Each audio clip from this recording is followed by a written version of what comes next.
Stockholm, whereby a group of children in such an environment apparently showed increased scores on aptitude tests and accelerated growth, Maxwell was hoping to boost the health and intelligence of students in America. With the prestigious inventor wiring the walls with his Tesla coil, guaranteeing complete safety and concurring with the general conclusions of the hypothesis, Tesla helped Maxwell set up a pilot study with 50 mentally defective schoolchildren. If the study proved successful, the superintendent boldly stated, the new system would overturn all methods hitherto applied in its schools and introduce a new era in education. Marconi's talk before 1,100 members of the New York Electrical Society was held on the very day the Titanic sank. Frank Sprague, who gave the eulogy, visibly affected Mr. Marconi when he credited him with saving the lives of from 700 to 800 persons. Unfortunately, Marconi was unable to save 1,500 other individuals, including Colonel Astor, who went down with the ship after helping his new bride board one of the remaining lifeboats. If ever an event epitomized the loss of innocence, the myopic condition of humanity, it was the sinking of the Titanic. Reminiscent of Tesla's own voyage, this watershed recapitulated the story of Icarus, the prideful aeronaut who crumbled because of lack of respect for his limitations. With Tesla's outlandish wish to transmit unlimited energy to the far reaches of the world and bring rain to the deserts, to become a master of the universe, it was inevitable that he too would succumb. The tragedy prompted Congress to pass into law an act requiring the use of wireless equipment on all ships carrying 50 or more passengers.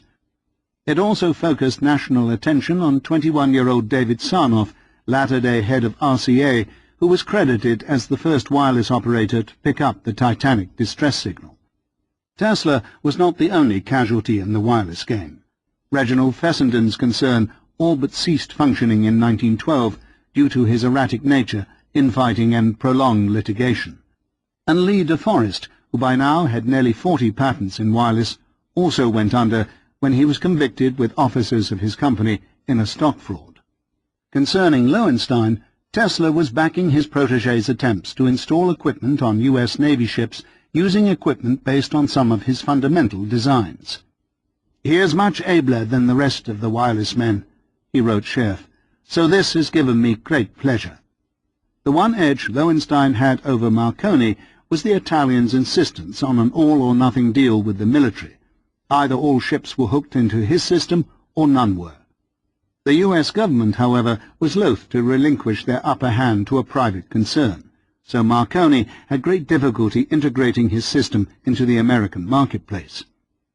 Nevertheless, Marconi was still the only major competitor, so Tesla set out to re-establish his legal right.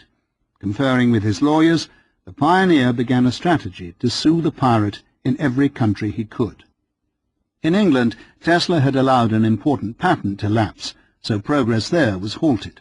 Oliver Lodge, on the other hand, was able to prevail and received £1,000 per year for 7 years from the Marconi concern there. In the United States, where Tesla was applying for a renewal of his most fundamental patent, he had yet to formalize the suit, but in the highest court in France, the inventor achieved a resounding success.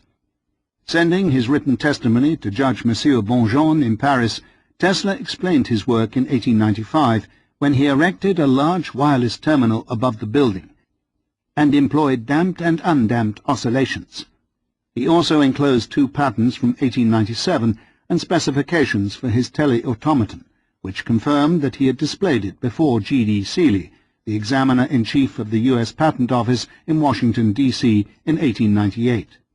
Concerning Marconi's June 2, 1896 patent, Tesla testified that the patent was but a mass of imperfection and error. If anything, it has been the means of misleading many experts and retarding progress in the right direction. It gives no hint as to the length of the transmitting and receiving conductors, and the arrangements illustrated preclude the possibility of accurate tuning. Marconi replaced the old-fashioned Ruhmkorff coil with the Tesla coil.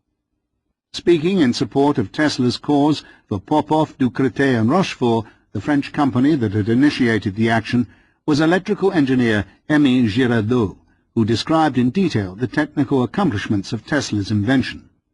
"Indeed," Giraudoux began, "one finds in the American patent extraordinary clearness and precision, surprising even to physicists of today. What a cruel injustice it would be now to try to stifle the pure glory of Tesla in opposing him scornfully." Judge Bonjean struck down Marconi's patents and re-established Tesla's as superseding. Most likely compensation was also paid to him from the French company that won the case. With this victory, however, came other defeats.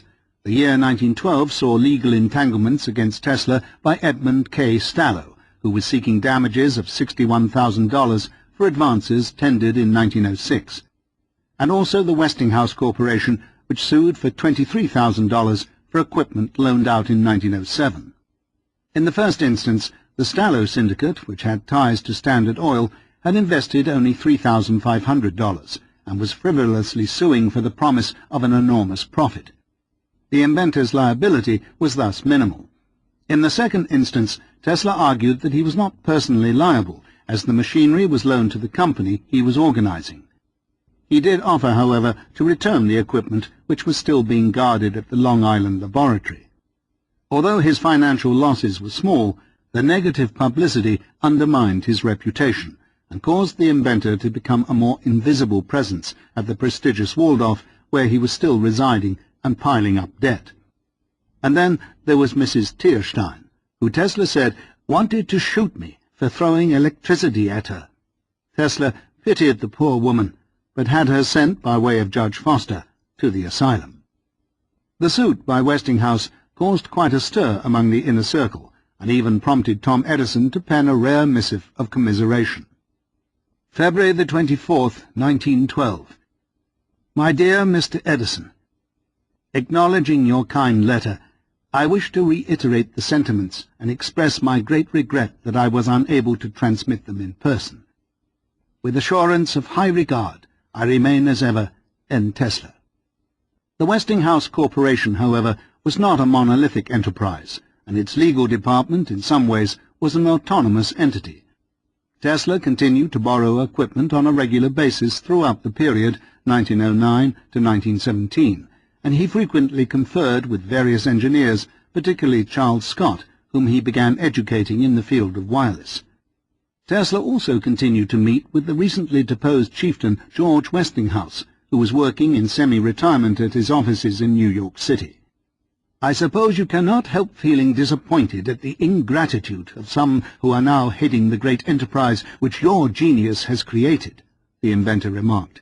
I sincerely hope that you will very shortly be again in the position you have heretofore occupied. I know that the large majority of the public shares my sentiments. Thank you for your concern, the descendant of Russian noblemen replied. The German Connection. Marconi's greatest rival in the legal arena may have been Nikola Tesla, but in the battleground of the marketplace it was Telefunken, the German wireless concern. Although Marconi had patents in Germany, the Telefunken syndicate had too many important connections on its home front and easily maintained a monopoly there. Formed through a forced merger under orders of the Kaiser of the Brown-Siemens-Halske and Arco-Schlaby systems, Telefunken had fought the Marconi conglomerate vigorously on every front. It was without doubt the number 2 competitor in the world. Although Marconi had achieved a recent coup in Spain, Telefunken gained an edge in America when it constructed 2 enormous transatlantic systems in Tuckerton, New Jersey, and Sayville, New York. For nationalistic reasons, Tesla had been prohibited from obtaining his rightful royalties in Germany, but Professor Adolf Schlaby never hid the fact that he considered Tesla the patriarch in the field. Thus, when Telefunken came to America, Schlaby sought out his mentor not only on moral grounds, but also for gaining a legal foothold against Marconi and to obtain the inventor's technical expertise. A meeting was held between Tesla and the principals of Telefunken's American holding company, the innocuous-sounding Atlantic Communication Company, at 111 Broadway, the location of their offices. Present was its director, Dr. Karl George Frank, one of the best-known German-American electrical experts, and his 2 managers, Richard Fundt, a frequent visitor to Tesla's lab, who was head of the Sayville plant, and the Monocle, Lieutenant Emil Myers, head of operations at Tuckerton. Tesla asked for an advance of $25,000 and royalties of $2,500 per month, but settled for $1,500 per month with a 1-month advance. The inventor met with Pfund to discuss the turbine deal with the Kaiser, and also to fix a transmitter that the Germans were working on at the Manhattan office. Shortly thereafter, he travelled out to the 2 wireless stations with his plan to institute his latest refinements in order to boost their capabilities. With Professor Jonathan Zenneck out at Sayville, Tesla calculated that they were wasting nearly 25% of their energy in electromagnetic radiations. "Those waves will dissipate only a few miles offshore," he told Zenneck, "whereas the energy that will reach Germany will be from your ground connection."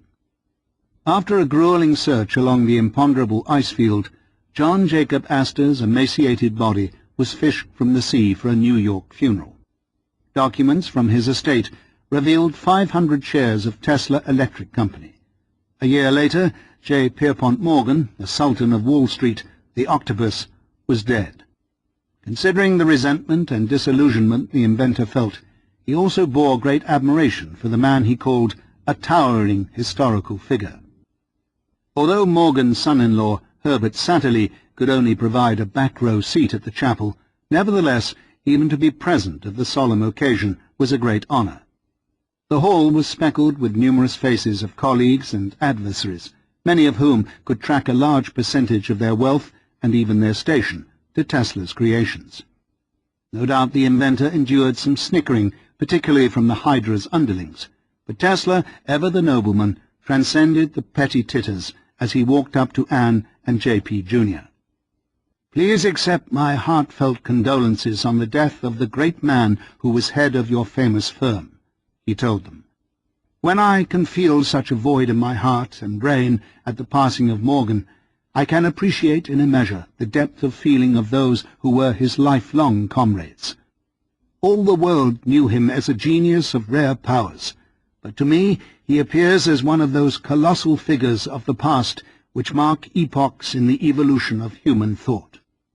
2 months later, within days of the termination of his relationship with Hammond, Tesla approached the new head of the House of Morgan with a proposal to help fund his bladeless turbines. "Its application to the manufacture of iron and steel alone will yield $100 million a year through the utilization of the waste heat and other economies, and it will have a similar effect on ship propulsion, railroad, automobile, and many other large industries." The monarch looked over the proposal and advanced the inventor $5,000. It was time for reflection on the death and transmutation of his nemesis. Conflicting emotions of enmity and adoration poured through his being in torrents as he relived the exhilaration of his wireless odyssey and the anguish of its incompleteness. On July the 7th, 1913, 3 days before his 57th birthday, Tesla took the train back out to Wardenclyffe. He had much to think about, for his friend Johnson had decided to retire from the Century. Overseers of the company were pressing to lower the standards. Johnson offered to create a separate magazine which would be more flashy, but he wanted to maintain the integrity of the original. But he was outvoted. "It was really pathetic to see the way authors would plead with me for another damn," he told his friend. Catherine became more persistent in demanding that Tesla stop by for another visit. Now, in financial trouble, his friends could even lose their house. Tesla tried to scurry past the magnifying transmitter without looking up to get to the safe in the laboratory, but he was drawn like a magnet to the stalwart frame. As he grabbed a rung from the bottom tier, a sorrow swept through him that stole his breath. He staggered to the door of Stanley's building and let himself in. "I did not exactly cry when I saw my place after so long an interval," he wrote Scherf, "but came very near doing it." Tesla began to court the new Morgan, trying not to fall into the trap he had laid for himself the first time around.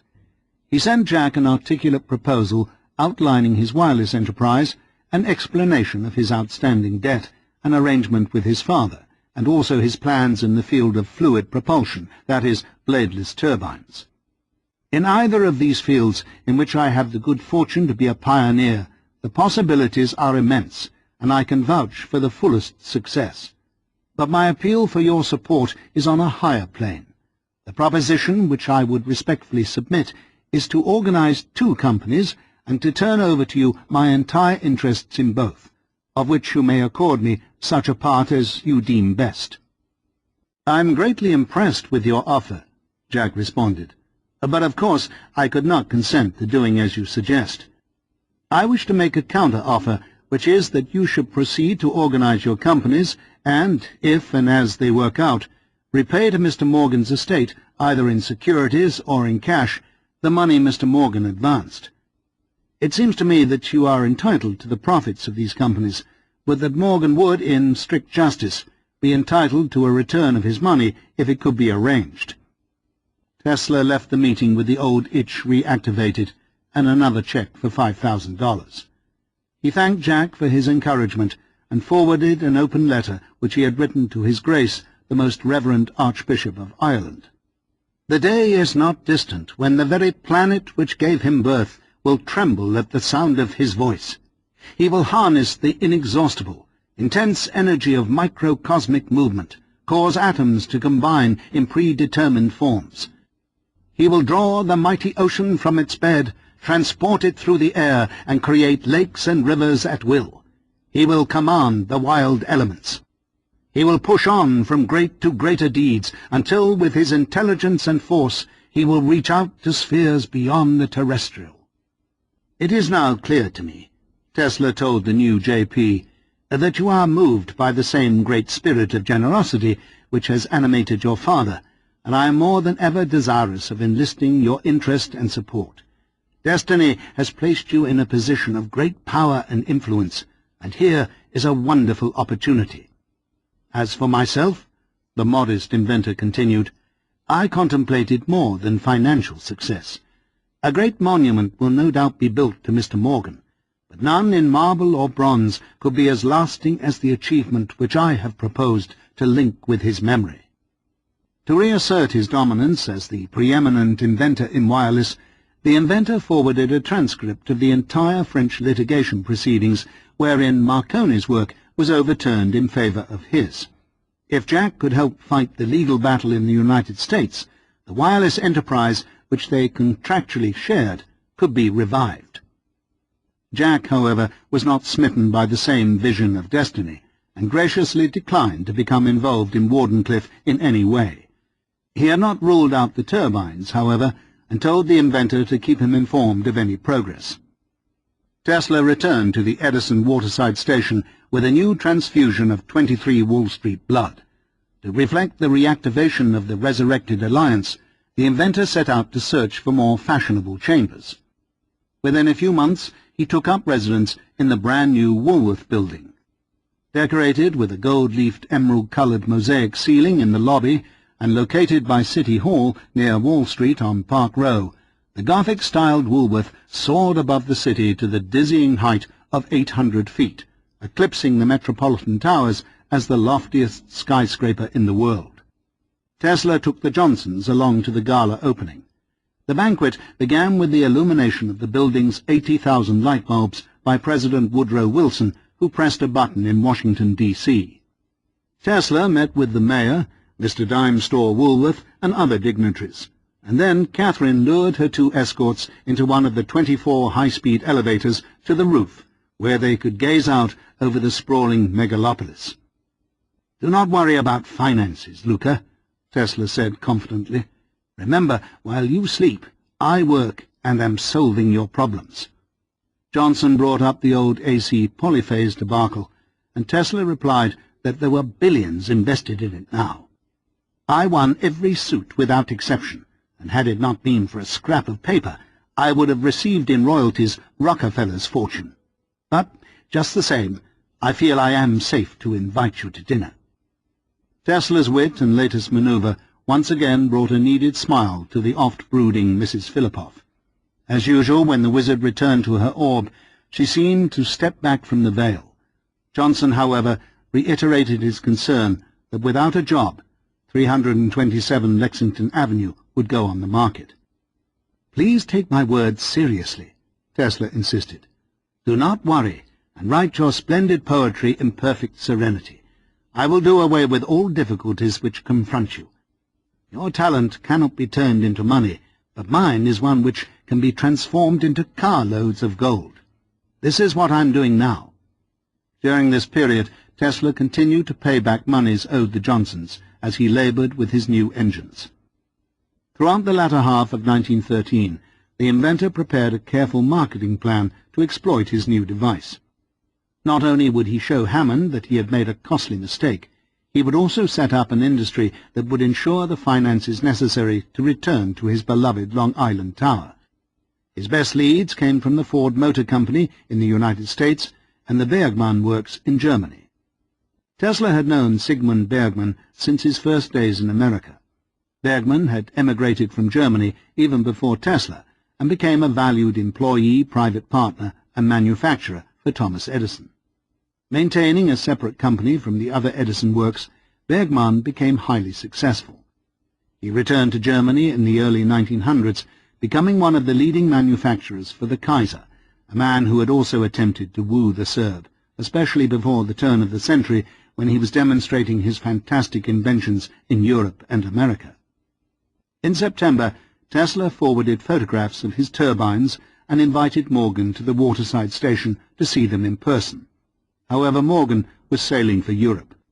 "Perhaps when I return sometime in December," Morgan replied, "it will be possible for me to go into the question." While the new Wall Street Tsar sailed for the Old World, Tesla set up meetings with emissaries from the most consequential markets. In a letter sent to Morgan upon his return, Tesla outlined his numerous strategies for achieving financial success. His list included 1. A sale of exclusive license for Belgium through the advisor of the king for $10,000 cash and fair royalty. 2. Concessions for Italy through an associate at Crispy for $20,000 and royalty not yet consummated. 3. Exclusive license for the U.S. to the Wing Manufacturing Company for turbo draft blowers. 4. Exclusive license for train lighting, Dressel Railway Lampworks. 5. Manufacture of automobile lighting with engine exhaust gas. 6. Use of my wireless system with Lowenstein on several battleships. 7. Agreement with L.C. Tiffany Company on new invention. 8. Prospective agreement with Mr. N.E. Brady of the Edison Company in regard to the manufacture of turbines. Very good chance for big business. Manufacturing had begun at some of these places, and royalty contracts were negotiated with most. "As you can see, Mr. Morgan, here are decidedly valuable results, very gratifying to me, but on the other hand, I am almost despairing at the present state of things. I need money badly, and I cannot get it in these dreadful times. You are about the only man to whom I can look for help. I have stated my case." Morgan agreed to defer interest payments on the amount, which was now up to $20,000, but decided not to increase the loan. Tesla, however, simply required the funds, and followed up the letter with a testimonial from Excellence von Tirpitz, Minister of Marine, who has been requested to the German Emperor relative to the Tesla turbine, who is greatly interested in this invention. Von Tirpitz had promised His Excellency that the machine will certainly be here on exhibition about the middle of January, so you know what that means. Tesla also informed Morgan that if the deal was consummated, Bergmann would come through with royalties on the turbine of $100,000 per year. Considering Jack's keen antipathy for the Germans, their connection to the Jewish banking houses — he was notoriously anti-Semitic — and the long-standing policy of the House of Morgan to shun financial arrangements with Germany after they had double-crossed Pierpont many years before, it would seem unlikely that Jack would reverse his decision. However, unlike his father, the son was able to compromise and allow his heart to rule at times.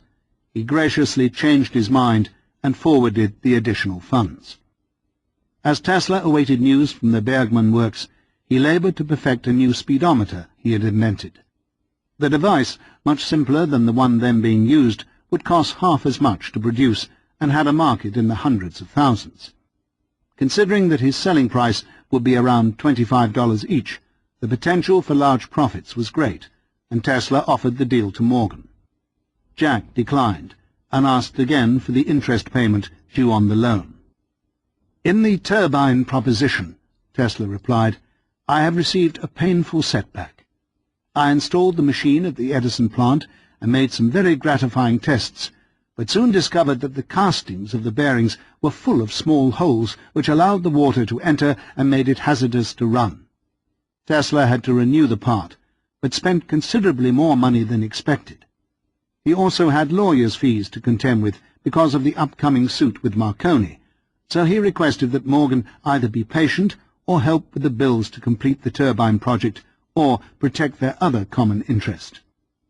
Besides the deaths of Astor and Pierpont Morgan, this period also marked the departure of two other lions from Tesla's den, George Westinghouse and naturalist John Muir. Both men died in 1914. Westinghouse's death was cushioned by some weeks of declining health, but Muir's passage took Tesla by surprise.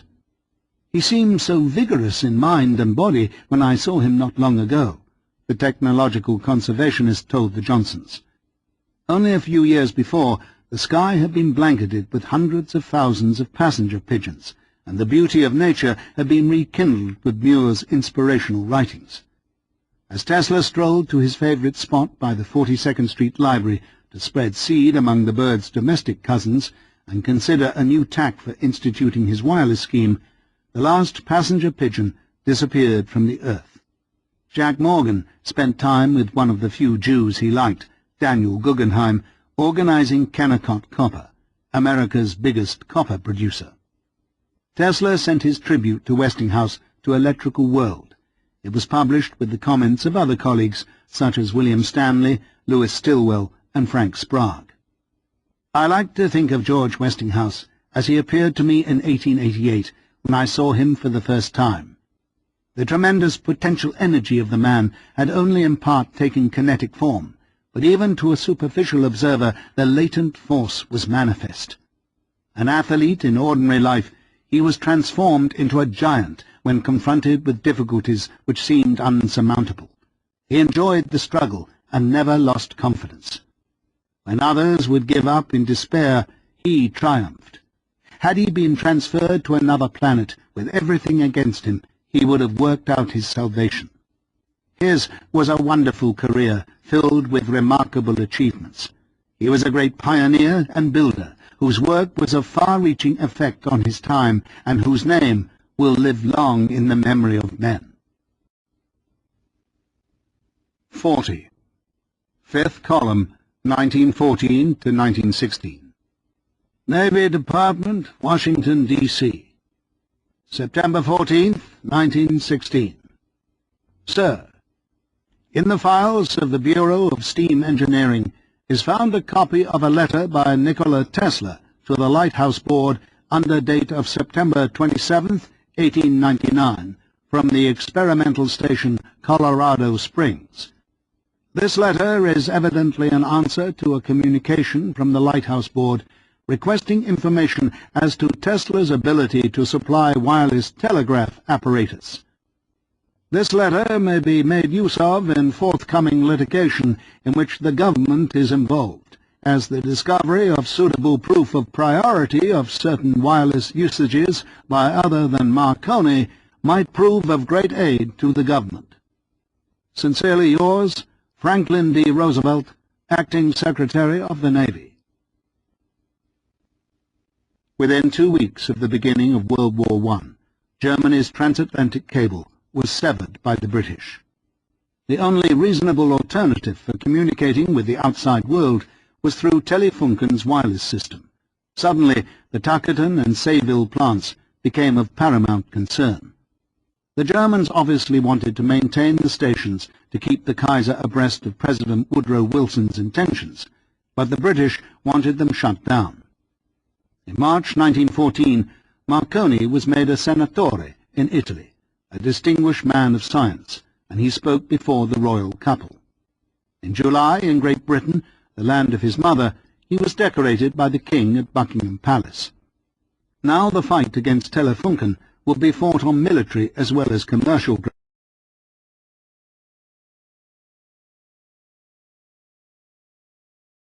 grounds, as it became clear that the Germans were using their plants to help coordinate submarine and battleship movements.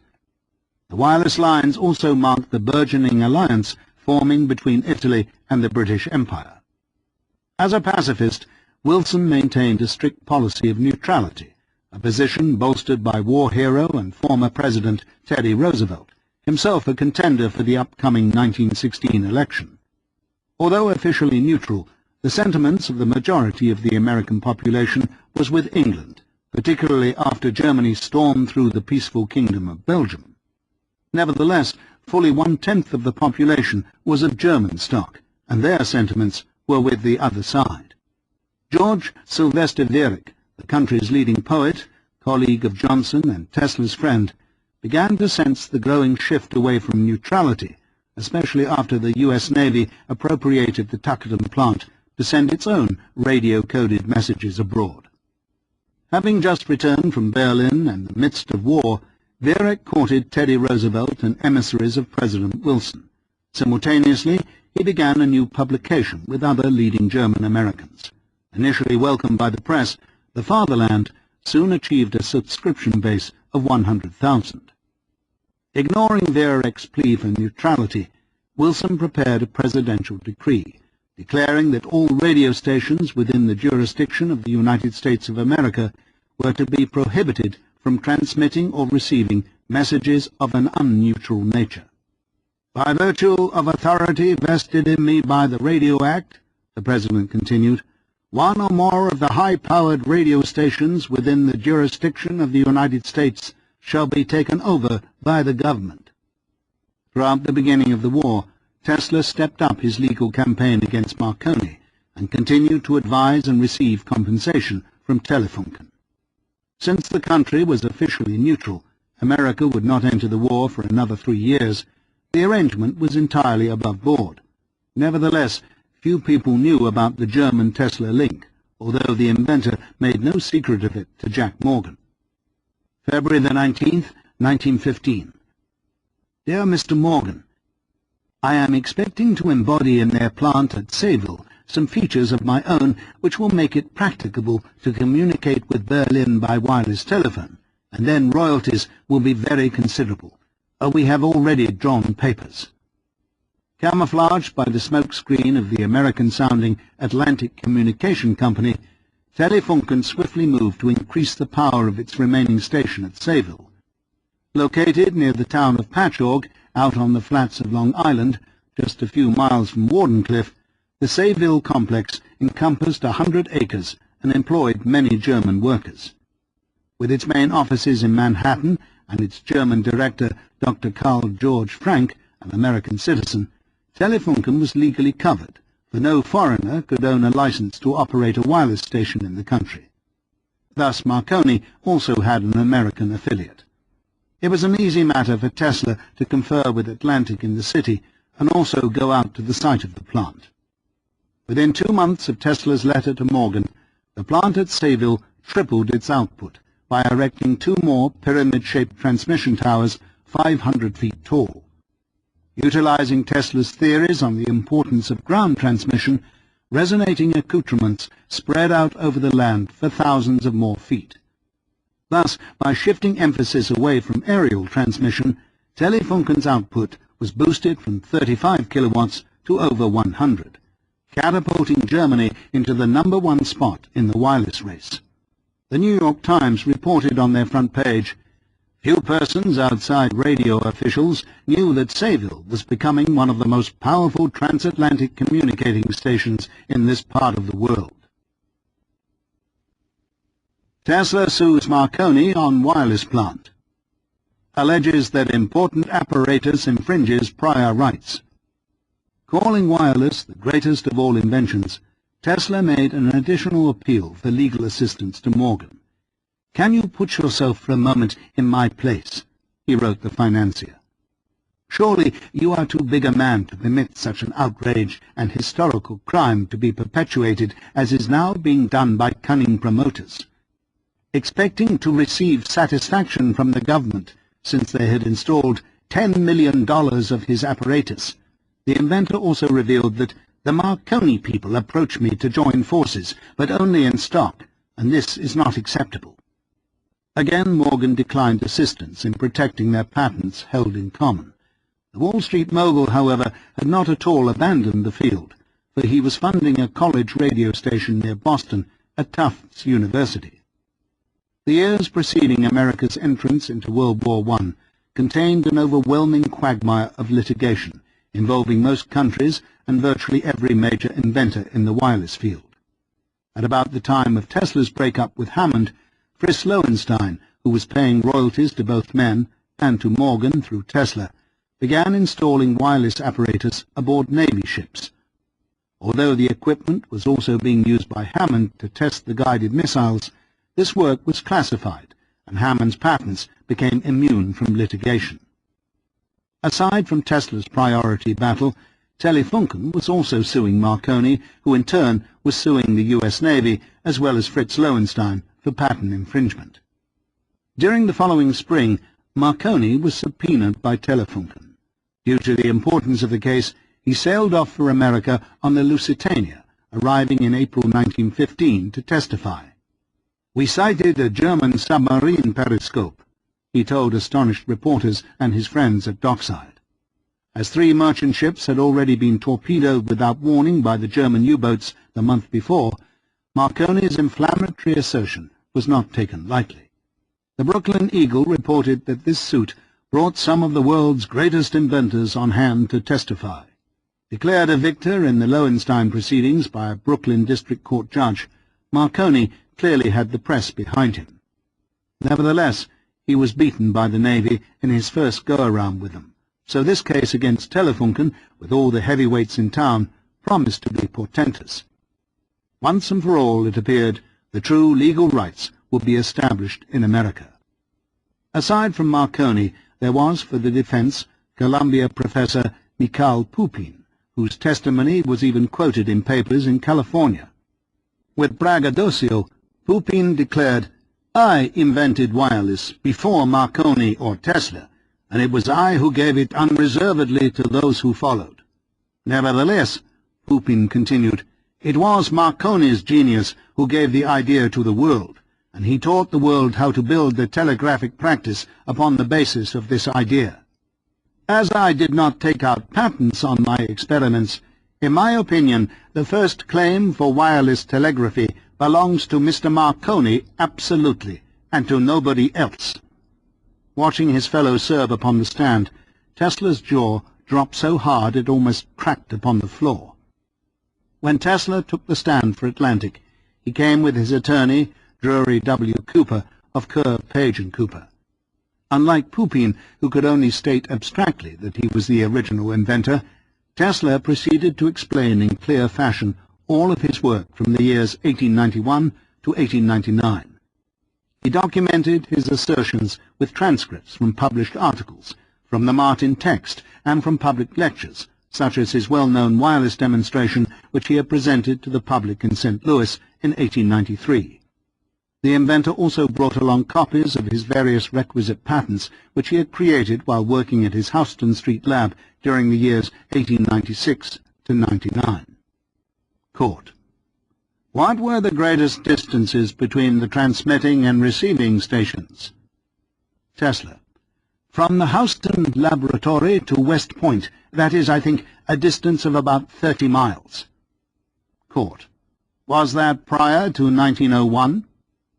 Tesla: Yes, it was prior to 1897. Court: Was there anything hidden about the uses of your equipment, or were they open so that anyone could use them? Tesla: There were thousands of people, distinguished men of all kinds, from kings and greatest artists and scientists in the world down to old chums of mine, mechanics, to whom my laboratory was always open. I showed it to everybody. I talked freely about it. As virtually no one knew about the West Point experiment, this statement was somewhat deceptive, although it was true that thousands of people had witnessed Tesla's other wireless experiments, such as in St. Louis in 1893. Referring explicitly to Marconi's system, having brought the Italian's patent along with his own, the inventor concluded, Tesla, if you examine these two diagrams, you will find that absolutely not a vestige of that apparatus of Marconi remains, and that in all the present systems there is nothing but my four-tuned circuits. Another jolt to Marconi came from John Stone Stone. His mother's maiden name, by coincidence, was also Stone. Having travelled with his father, a general in the Union Army, throughout Egypt and the Mediterranean as a boy, Stone was educated as a physicist at Columbia University and Johns Hopkins University, where he graduated in 1890. A research scientist for Bell Labs in Boston for many years, Stone had set up his own wireless concern in 1899. The following year, he filed for a fundamental patent on tuning, which was allowed by the U.S. Patent Office over a year before Marconi's. Stone, who never considered himself the original inventor of the radio, as president of the Institute of Radio Engineers and owner of a wireless enterprise, put together a dossier of inventor priorities in continuous wave radio frequency apparatus. He wanted to determine for himself the etiology of the invention. Adorned in a formal suit, silk ascot, high-starched collar, and pince-nez attached by a ribbon to his neck, the worldly aristocrat took the stand. Marconi, receiving his inspiration from Hertz and Righi, was impressed with the electric radiation aspect of the subject, and it was a long time before he seemed to appreciate the real role of the Earth, though he early recognized that the connection of his oscillator to the Earth was of very material value. Tesla's electric earth waves explanation was the more serviceable in that it explained how the waves were enabled to travel over and around hills, and were not obstructed by the sphericity of the Earth's surface, while Marconi's view led many to place an altogether too limited scope to the possible range of transmission.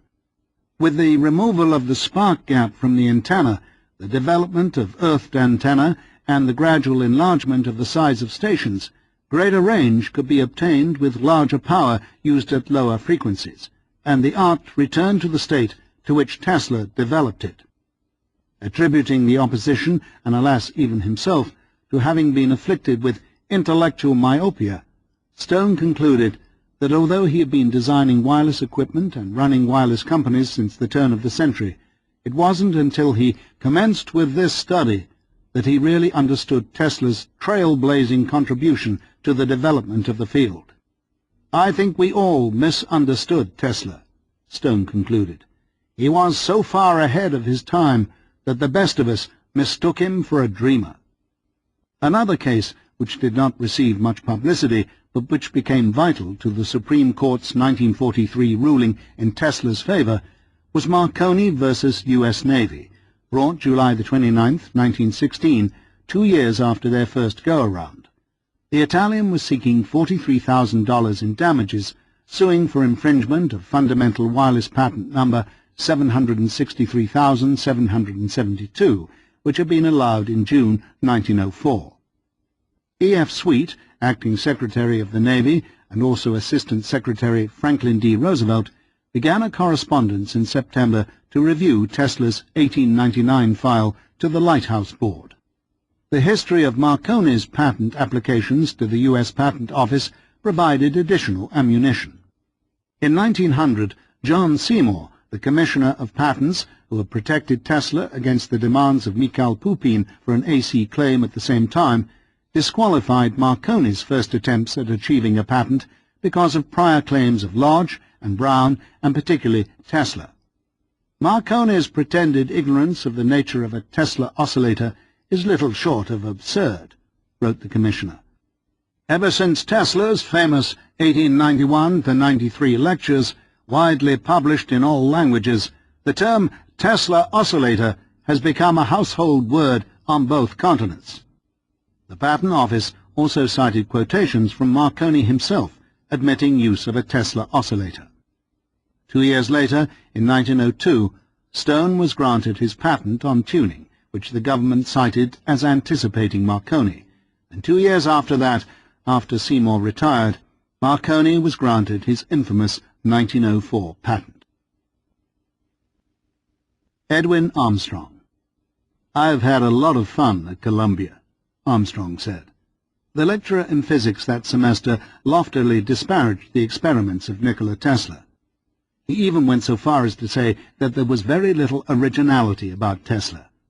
Ever the audacious student, Armstrong used the professor's ignorance of Tesla's teachings to cause the man to receive a hearty shock from some electrical equipment. He couldn't let go and pulled most of the apparatus off the table before the current was turned off. Just after graduation, Armstrong invented a feedback amplifier, which was, in essence, a refinement and further development of de Forest's Audion tube. Influenced by the Edison effect, or flow of electrons studied by Tesla in the early 1890s in his brush vacuum tube, Armstrong had discovered a way to take the de Forest Audion and amplify its sensitivity and boost its power to another magnitude by connecting a second circuit, or wing circuit, to the grid inside the tube and feeding it back into the grid. The end result was that with this new invention, the young whippersnapper could pick up wireless messages from Nova Scotia, Ireland, Germany, San Francisco, and even Honolulu. As Armstrong was one of Professor Pupin's star pupils, Pupin was able to set up meetings with Lee de Forest, David Sarnoff, representing Marconi Wireless, and Dr. Carl Frank, head of the Atlantic Communication Company. Since de Forest's Audion lay at the center of the new device, de Forest claimed the Ultra Audion as his own invention, so Marconi Wireless stepped aside to wait for the dust to settle. Frank, on the other hand, had Armstrong put the equipment into the wireless plant at Sayville and paid him a royalty of $100 per month. Destined to invent AM and FM radio and a nonconformist by nature, this new wizard on the block had come upon his 1912 discovery because he had rejected the inferior Marconi spark gap apparatus that most of his wireless buddies were still playing with, and, like Stone, plunged himself into the continuous wave technology developed by Tesla. With Professor Pupin training many of the new breed of electrical engineers, it is no wonder that few of them would have the gumption of an Armstrong to see that Marconi's success was based on the work of another, and furthermore, that Marconi succeeded in spite of the fact that he only partially understood what Tesla had attempted. Blinded by the Hertzian spark gap research, Marconi spread his myopic vision through Pupin to the vast hordes of researchers in the field of wireless. And this policy has continued to this day. With Marconi's highly visible early success, large-scale wireless enterprise, and Nobel Prize on his side of the balance, it became much easier to credit him with the discovery. The ongoing Great War served to further cloud the issue, as the important legal battle between Atlantic Cable Company, Telefunken, and Marconi Wireless was abandoned before it was resolved. Due to the dangers that existed on the high seas and the rumors that the Germans were out for Marconi's head, the Senatore did not sail back on the Lusitania. He returned on the St. Paul with a disguised identity and under an assumed name. Marconi set sail as the new head of the AIEE, John S. Stone, was honored at a dinner attended by a potpourri of leaders in the industry. Guests included Lee de Forest, who was about to receive $250,000 for sale of his patents to AT&T, J. A. White, editor of Wireless magazine, David Sarnoff, on the verge of launching his radio empire, Rudolf Goldschmidt, the force behind the Tuckerton plant, A. E. Kennelly, Fritz Lowenstein, who was about to earn $150,000 from AT&T for one of his inventions, and Nikola Tesla, who stood between de Forest and Lowenstein for an official photograph. A fortnight later, in May 1915, a German submarine torpedoed the Lusitania, killing 1,134 persons. The sinking, in lieu of the alternative procedure of boarding unarmed passenger ships to check cargo, was unheard of. Quite possibly, Marconi could have been a target. However, the Germans used as their reason the cargo of armaments on board headed for Great Britain. With only 750 survivors, this turkey shoot took almost as many lives as the sinking of the Titanic. According to Lloyd Scott of the Navy Consulting Board, Press reports stated that the Germans seemed to revel in this crime, and that various celebrations were held in Germany on account of it. Medals were being struck to commemorate the sinking, and holidays were given to school children. No longer neutral, Teddy Roosevelt hailed the event as murder on the open seas. The huge loss of life, however, did not stop George Sylvester Viereck from supporting the German position. Having travelled by Zeppelin above Berlin during the war, Viereck stated in the New York Times that had the weapons made it to England, more Germans would have been killed than died in the boat attack. Viereck's callous argument inflamed the populace against him. The former renowned poet was now hailed as a venom-bloated toad of treason. The enemy seemed within. German spies were everywhere.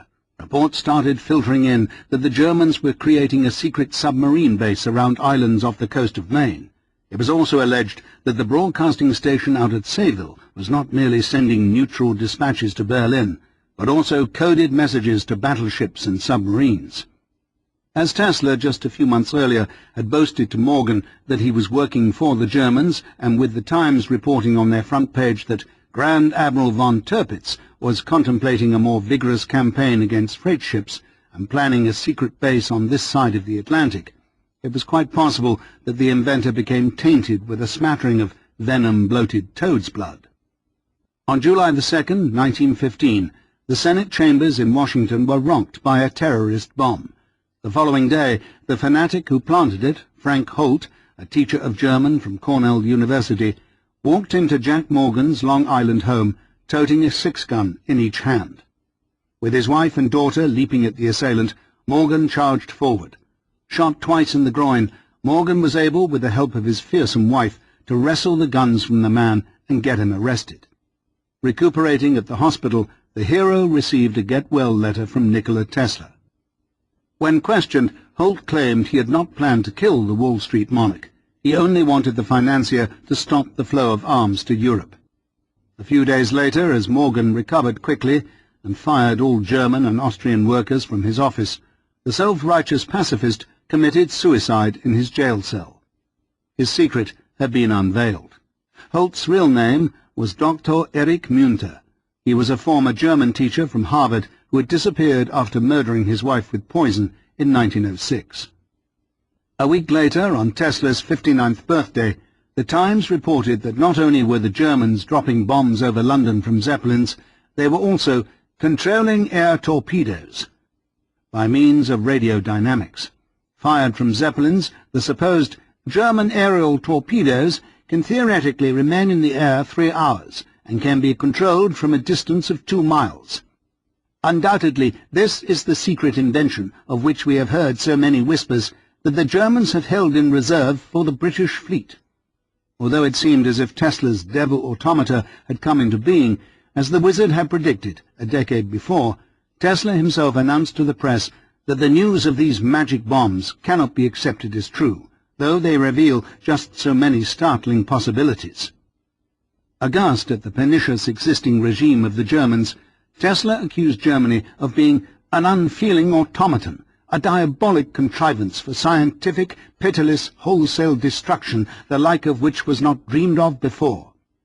Such is the formidable engine Germany has perfected for the protection of her culture and the conquest of the globe. Predicting the ultimate defeat of the fatherland, the Serb, whose former countrymen were fighting for their own survival against the Kaiser, no doubt stopped doing business with von Tirpitz, although he probably continued his relationship with Professor Schlaby, who may have been morally opposed to the war. Tesla's solution to war was twofold: a better defense through an electronic Star Wars type of shield he was working on, and the eradication from our hearts of nationalism. If blind patriotism could be replaced with love of nature and scientific ideal, permanent peace could be established. The period from 1915 to the date of the United States entry into the war in 1917 was marked by numerous reports of espionage. Spies had infiltrated the Brooklyn Navy Yard to use the station to send secret coded messages to Berlin. Through Richard Funt, head of the Sayville plant, they had also installed equipment on the roof of 111 Broadway, the building that housed Telefunken's offices. Shortly after America's entrance into the war, Tesla informed Sheriff that Lieutenant Emil Myers, who ran the Tuckerton operation, had been placed in a detention camp in Georgia, suspected of spying. Thus the monthly stipend from Telefunken had come to an abrupt end. The Secretary of the Navy, whose job it became to take over all wireless stations, was Josephus Daniels. His assistant was Franklin Delano Roosevelt. In the summer of 1915, Daniels, who was actively monitoring Jack Hammond's work, had read a recent interview with Thomas Alva Edison. Impressed with the contents, the Secretary called Edison and set up a meeting with the idea of creating an advisory board of inventors. The hope was that should the country go to war, a civilian think tank, much like the one created in Great Britain, could be created. Great Britain's consulting board included J.J. Thomson, W.H. Bragg, Sir William Crookes, Sir Oliver Lodge, and Ernest Rutherford. Edison, who himself had received death threats from the fifth column, became president of this naval consultant board. Working with Franklin Roosevelt, Edison appointed numerous inventors to various positions, including Gano Dunn, Reginald Fessenden, Benjamin Lamb, Irving Langmuir, R.A. Millikan, Mikhail Pupin, Charles S. Scott, Elmer Sperry, Frank Sprague, and Elihu Thomson. The journalist Waldemar Kempfert was also included because of his writing prowess. It is possible that Tesla's link to Telefunken was the reason his name was not on the list, although many other inventors were also excluded, for example Hammond, Stone, and De Forest. Tesla also was not one to work again for Thomas Edison. Tesla's work, however, was obviously vital to the government. With President Wilson allowing his advisor, Colonel William House, to set up a secret fund for Hammond to advance the Tesla inventions, Tesla himself slipped into a more surreptitious realm. 41. The Invisible Audience, 1915 to 1921. Dear Tesla, when that Nobel Prize comes, remember that I'm holding on to my house by the skin of my teeth and desperately in need of cash. No apology for mentioning the matter. Yours faithfully, R.U.J. On November the 6th, 1915, the New York Times published on its front page that Tesla and Edison were to share the Nobel Prize in Physics that year. The source for the report was the Copenhagen correspondent of the London Daily Telegraph. Although Tesla himself forwarded to J.P. Morgan, Jr. original copies of the announcement, which were also carried in a number of other journals, neither Tesla nor Edison ever received the Nobel Prize. In trying to ascertain what happened, Tesla biographers Inez Hunt and Juanetta Draper wrote in the early 1960s to Dr. Rudberg of the Royal Academy of Science of Sweden. Rudberg, referring to an event which took place a half-century before, replied, "Any rumor that a person has not been given a Nobel Prize because he has made known his intention to refuse the reward is ridiculous." Thus they concluded that the affair was a sardonic joke. Curiously, this same Times article listed 4 other people for Nobel Prizes in literature and chemistry who also did not receive the award that year, although 3 of them eventually obtained it. The 4th, Troll Lund, like Tesla and Edison, never received the honor. Although the announcement came in November 1915, the nomination process actually was concluded 9 months earlier. There were 19 scientists on the Physics Committee, each allowed 2 bids. Out of the 38 possible bids, 2 were made for inventors in wireless, E. Branly and A. Rigi. 2 were for the quantum physicist Max Planck. Tom Edison received 1 bid, and the Braggs took 4. According to the Royal Academy's records, Nikola Tesla was not nominated that year. However, 2 bids, numbers 33 and 34, were missing from their files. A week after the Times announcement, on November the 14th, Stockholm announced that Professor William H. Bragg and his son would share the award in physics. The man who nominated Edison, Henry Fairfield Osborn, president of Columbia University, who 20 years before had awarded Tesla an honorary doctorate, apologized to the committee for offering up Edison's name. Although somewhat out of the line of previous nominations, Osborn wrote, qualifying his decision, "I would like to suggest the name of Mr. Thomas A. Edison, who is, through his inventions, one of the greatest benefactors of mankind. Tesla would not be nominated until 1937 by F. Ehrenhaft of Wien, who had previously nominated Albert Einstein. Certainly both Tesla and Edison deserved such an award, and it is nothing short of astounding that, 1, neither of them ever received it, and 2, no one at the time discovered the reason behind this curious quirk of history.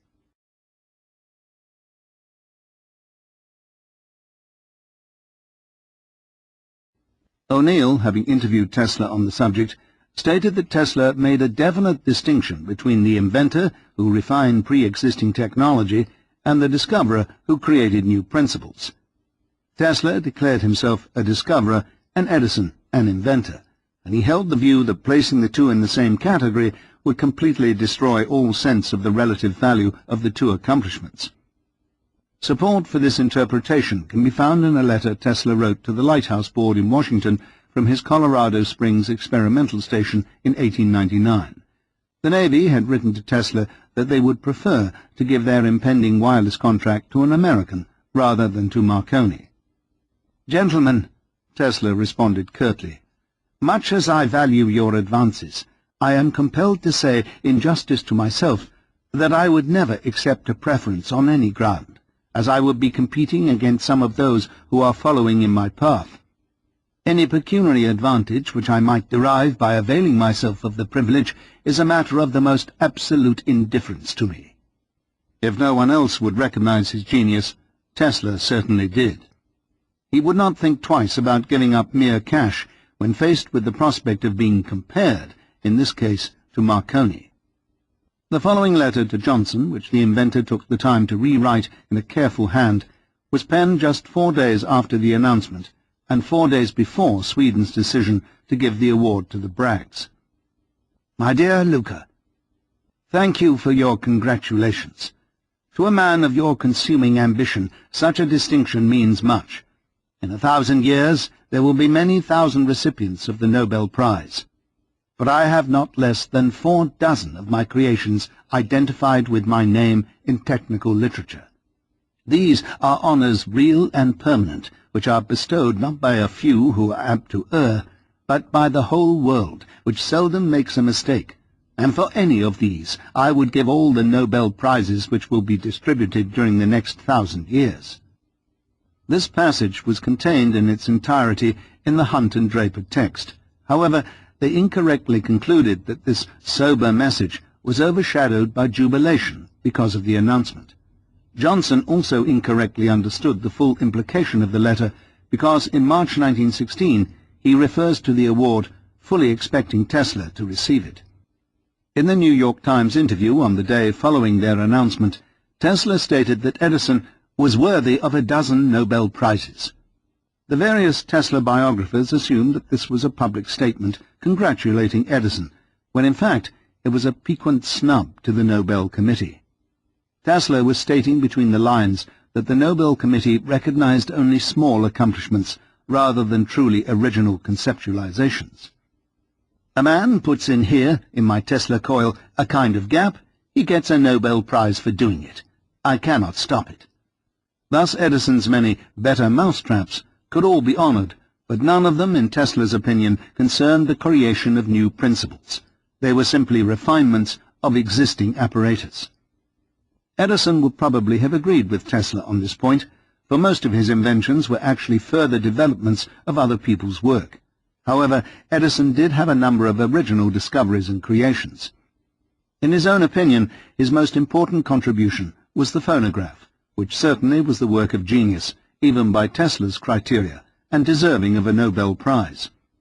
Furthermore, Edison's unparalleled success in bringing promising creations to fruition was exactly Tesla's failure, and that too was a gift placing Edison in a category all by himself. Quite possibly, a letter much like the one sent to Johnson or the Lighthouse Board could also have been wired to the Nobel Committee. If this hypothesis is correct, a prejudice would have persisted against Tesla and Edison, and this would explain the indefensible position of the Swedish Royal Academy in never honoring either of these two great scientists. Wizard swamped my debts. Inventor testifies he owes the Waldorf, hasn't a cent in bank. As 1915 was drawing to a close, Tesla began to find himself in deeper and deeper financial straits. Although an efficient water fountain, which he designed that year, was received favorably, his overhead was still too high. Expenses included outlays for the turbine work at the Edison station, his office space at the Woolworth building, salaries to his assistants and Mrs. Skerritt, his new secretary, past debts to such people as the Johnsons and George Scherf, maintenance costs for Wardenclyffe, legal expenses on wireless litigation, and his accommodations at the Waldorf Astoria. Some of the costs were deferred, particularly by the hotel, but Mr. Bolt's patience had reached its limit. Tesla's uncanny elusiveness and noble air had worn thin. Rumours began circulating of peculiar odours and cackling sounds emanating from the inventor's suite. The maids were complaining that there was an inordinate amount of pigeon excrement on the windowsills. Bolt sent Tesla a bill for the total rent due, nearly $19,000. Simultaneously, Tesla was hit with a suit for $935 for taxes still owed on Wardenclyffe. Tesla signed over the Wardenclyffe property to Bolt just as he was called into the state Supreme Court. Before Justice Finch, the inventor revealed that he possessed no real estate or stocks, and that his belongings, all told, were negligible. Under oath, Tesla revealed that he lived at the prestigious Waldorf mostly on credit, that his company had no assets, but is receiving enough royalties on patents to pay expenses, and that most of his patents were sold or assigned to other companies. When asked if he owned an automobile or horses, the inventor responded no. "Well, haven't you got any jewelry?" "No jewelry. I abhor it." This embarrassing article was published for all to see in the world. Yet, as was his custom with any article about himself, the inventor had his secretary paste the mea culpa in the latest volume of press clippings. Looking much like a multi-volume encyclopedia, this text, along with his other records and correspondence, will provide for posterity an accurate account of the inventor's rich and complicated life. The inventor had chosen his words carefully when speaking under oath to the judge.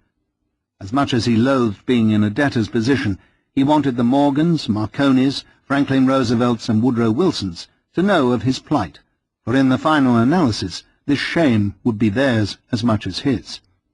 Even T.C. Martin had turned against him, writing petty letters to Elihu Thomson at this time, complaining of how Tesla chiseled money out of him for the opus he had created of the inventor's collected works a generation ago.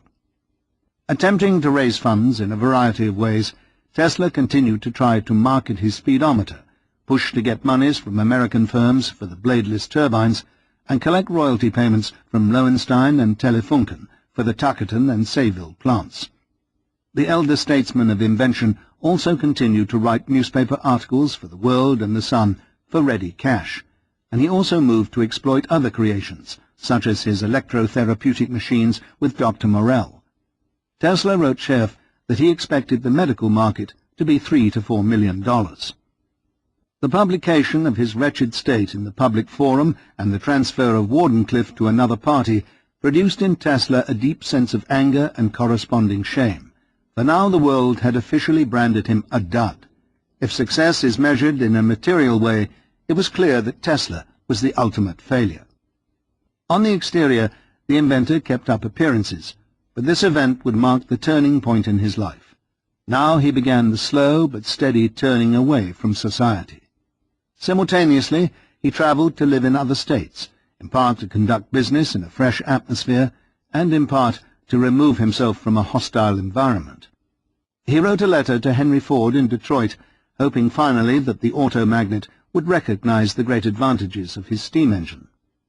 "I can tell any day that Ford is going to contact me and take me out of all my worries," Tesla confidently predicted to Julius Cheeto, Coleman's son, who was now working for him.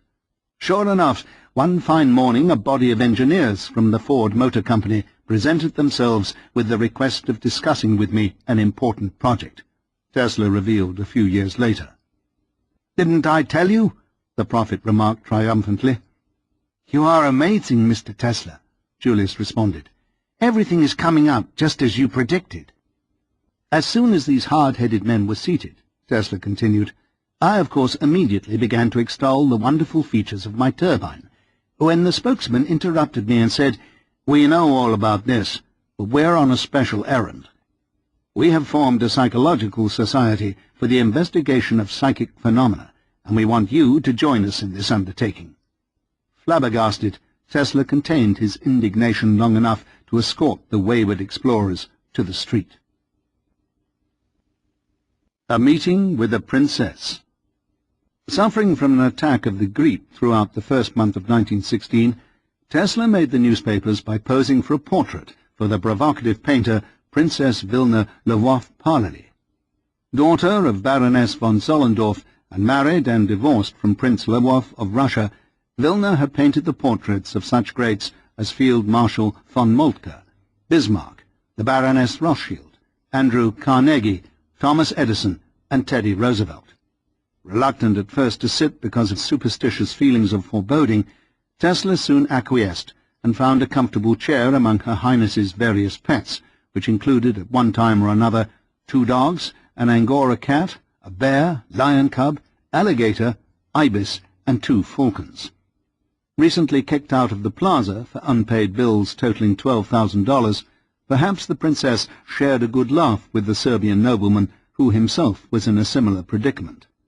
The painting was reproduced in Electrical Experimenter in 1919, and once again on the cover of Time for Tesla's 75th birthday in 1931.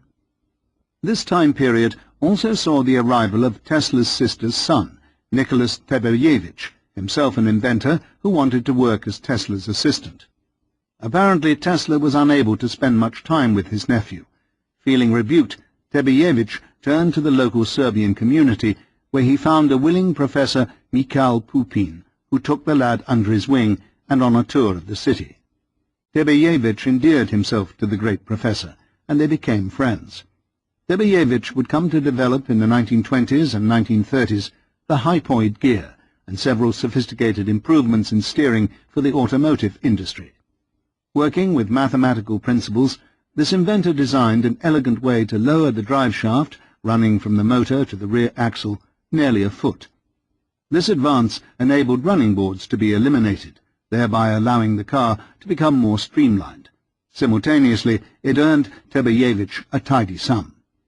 Moving to Detroit in the late 1920s, Tebeyevich continued to correspond with Uncle Nicky, who also came to visit around the time of the Great Depression. In February, Tesla received a letter from ardent admirer John Jack O'Neill, who was now working as a news correspondent for a Long Island daily and about to transfer jobs to the Herald Tribune. The young man reminded him of their 1907 encounter in the subway and enclosed the following poem: To Nikola Tesla, as an infinitesimal tribute to the inventor's greatness. Most glorious man of all ages, thou wert born to forecast greater days, where the wonders thy magic presages shall alter our archaic ways. Your coils with their juice oscillating sent electrical surges through the earth, sent great energies reverberating from the center to the outermost girth. Is thy mind a power omnipresent that fathoms the depth of all space, that speaks to an adolescent the future triumphs of the race? Tesla sent the youngster a letter in return, thanking him heartily, although your opinion of me is immensely exaggerated. Enigmatically, he also suggested that O'Neill write a poem for J. Pierpont Morgan, one man today on whom the world is depending more than any other. Should O'Neill do this, it might be instrumental in putting him in possession of a check. Considering that Pierpont was dead, this was a rather peculiar recommendation. The Edison Medal.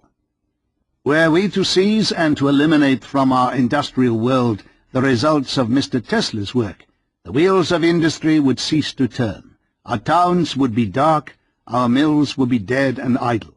Yes, so far-reaching is this work that it has become the warp and woof of industry. B.A. Berendt, 1917. To those with eyes for the truth, Tesla's state of crisis cut deep.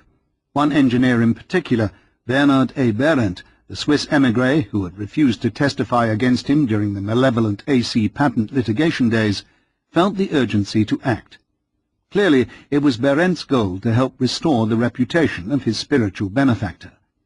Having devoted a large measure of his life to refining Tesla's invention of the induction motor, Berendt informed his mentor that he, Tesla, had been nominated to receive the Edison Medal. In fact, it had been Berendt who had proposed the idea to the committee. Winners from the past had included Alexander Graham Bell, Elihu Thomson, and George Westinghouse. That Tesla would be nominated by an organization dwelling under the banner of Edison's name was shocking enough to the brooding Serb. Edison himself must have allowed the presentation to be made. It does not appear that Edison, having just turned 70, was plagued by the reciprocal feeling of animosity that Tesla exhibited. It is more likely that the thought of giving Tesla the medal brought a broad smirk to the Menlo Park wizard's visage. Tesla's first reaction was abhorrence, and he flatly rejected the offer.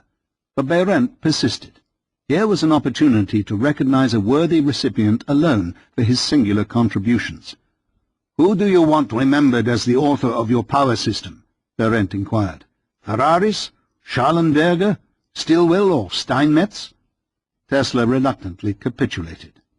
The presentation of the Edison Medal was made on May 18, 1917, just 2 months before Tesla found out by telephone that vandals had broken into his Wardenclyffe laboratory and wrecked equipment valued at $68,000, and that the tower was to be destroyed by dynamite. Many familiar faces dotted the crowd. The Johnsons and Miss Merrington attended, as did Charles Scott and Edward Dean Adams, the man most responsible for recommending Tesla for the Niagara Falls enterprise. The opening speech was delivered by A.E. Kennelly, former Edison crony who was now teaching at Harvard. Long a Tesla adversary, having been active in executing animals with AC current during the heated battle of the currents in the early 1890s, Kennelly spoke for 15 minutes. During this time, the good professor managed to not mention Tesla's name even once. "Many people," Professor Kennelly began, "suppose that the Edison Medal is presented by Mr. Edison, but that is a mistake. In fact, Tom Edison has been so busy during his life receiving medals that he has not time to dispense any." The speaker droned on, making Tesla more nervous with each obsequious sentence. "Every time a worthy recipient is honored with this medal, Thomas Edison is also honored.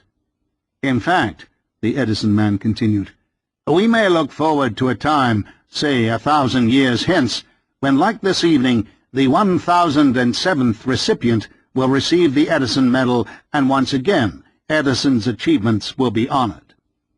As legend has it, Tesla disappeared from the room. Panic-stricken, Berendt ran out of the building to look for him, while Charles Terry, a prominent executive from the Westinghouse Corporation, reviewed Tesla's great accomplishments. According to the story, Berendt found the lonely inventor across the street by the library, feeding his precious pigeons.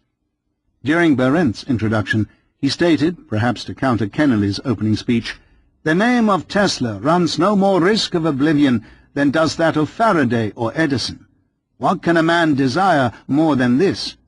It occurs to me to paraphrase Pope describing Newton. Nature and nature's laws lay hid in night. God said, 'Let Tesla be,' and all was light." "Ladies and gentlemen," Tesla began, "I wish to thank you heartily for your kind appreciation. I am not deceiving myself in the fact of which you must be aware, that the speakers have greatly magnified my modest achievements. Inspired with the hope and conviction that this is just a beginning, a forerunner of still greater accomplishments, I am determined to continue developing my plans and undertake new endeavors. I am deeply religious at heart, and give myself to the constant enjoyment of believing that the greatest mysteries of our being are still to be fathomed. Evidence to the contrary notwithstanding, death itself may not be the termination of the wonderful metamorphosis we witness.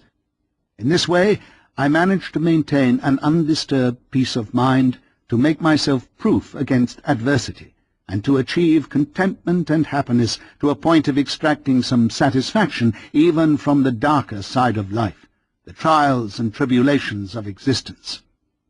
The electrical savant would go on to review much of his life, an anecdote from his childhood about a gander who almost pulled his umbilical cord out, his early meetings with Edison and work with Westinghouse, lectures in Europe, success at Niagara, and future plans in wireless.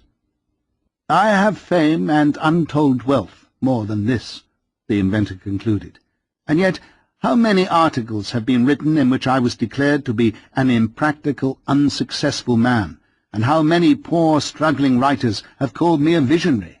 Such is the folly and short-sightedness of the world." Tesla was aghast that Bolt had not protected Wardenclyffe adequately, for it was valued at a minimum of at least $150,000. Even though he had signed it over to the hotel, he had done so, according to his understanding, to honor his debt until his plans matured. As the property, when completed, would yield $20,000 to $30,000 a day, Tesla was simply flabbergasted that Bolt would move to destroy the place. Bolt, or the hotel management, saw Wardenclyffe now as theirs, free and clear, even though Tesla offered as proof a chattel mortgage on the machinery that the inventor had placed at his own expense. The hotel's insurance was only $5,000, whereas Tesla's coverage for the machinery was valued at $68,000. Why would Tesla independently seek to protect the property if he didn't still have an interest in it? Tesla saw the contract as a security pledge, but the paper he signed did not specify any such contingency. According to the hotel's lawyer, Frank Hutchins, of Baldwin and Hutchins, it was a bill of sale with the deed duly recorded 2 years ago. We fail to see what interest you have, Hutchins callously concluded. Storming into their offices on Pine Street, Tesla demanded to find out firsthand what was to happen. "You will have to ask Smiley Steel Company. They are the ones in charge of salvage operations." J.B. Smiley informed Tesla that indeed the tower was to be taken down, its parts sold to cover outstanding debts. "A great wrong has been done," the inventor wrote in reply, "but I am confident that justice will prevail." "Pay no attention to Tesla whatsoever, but proceed immediately with wrecking as contracted," Smiley told his wrecking crew after conferring with Hutchins. Waldorf Astoria Hotel Company, July the 12th, 1917.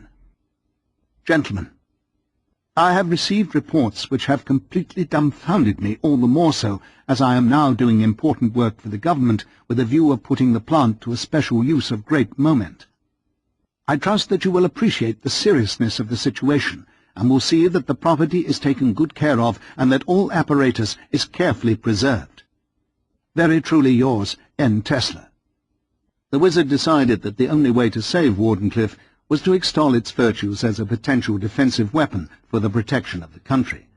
Capitalizing on the excellent Nobel Prize publicity, the inventor once again strained the reader's credulity with another startling vision. Tesla's new device like bolts of Thor. He seeks to patent wireless engine for destroying navies by pulling a lever. To shatter armies also.